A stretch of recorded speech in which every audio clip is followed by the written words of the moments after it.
2025 union ബഡ്ജറ്റിൽ medical വിദ്യാഭ്യാസത്തിൽ ഒരു സുപ്രധാനമായ ഒരു പ്രഖ്യാപനമുണ്ടായിരിക്കുന്നത് 10,000-ഓളം MBBS സീറ്റുകളും 75,000-ഓളം സീറ്റുകൾ അടുത്ത 5 വർഷത്തേക്കും ഗവൺമെൻറ് പ്രഖ്യാപിച്ചിരിക്കുകയാണ്.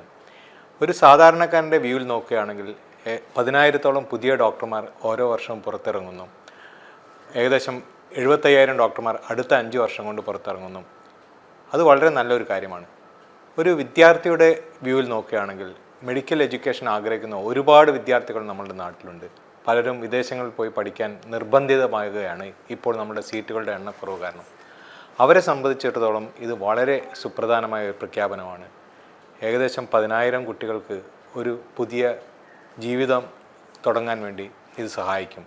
ബജറ്റിലെ മറ്റൊരു സുപ്രധാനമായ പ്രഖ്യാപനം ഭാരതീയ ഭാഷാ പുസ്തക് സ്കീം എന്ന് പറയുന്ന റീജിയണൽ ലാംഗ്വേജസിലുള്ള പുസ്തകങ്ങളുടെ ഒരു ഡിജിറ്റൽ ലൈബ്രറി സ്ഥാപിക്കാമെന്നുള്ളതാണ്. ഇതും ഒരു സാധാരണ സ്റ്റുഡൻറ്റിനെ സംബന്ധിച്ചിടത്തോളം വളരെ ഇമ്പോർട്ടൻ്റ് ആണ്. പഠിക്കാൻ ആഗ്രഹിക്കുന്ന ഒരു വിദ്യാർത്ഥിക്ക് ലോകം മുഴുവൻ അവൻ്റെ മുന്നിൽ തുറന്നു കിട്ടുകയാണ്.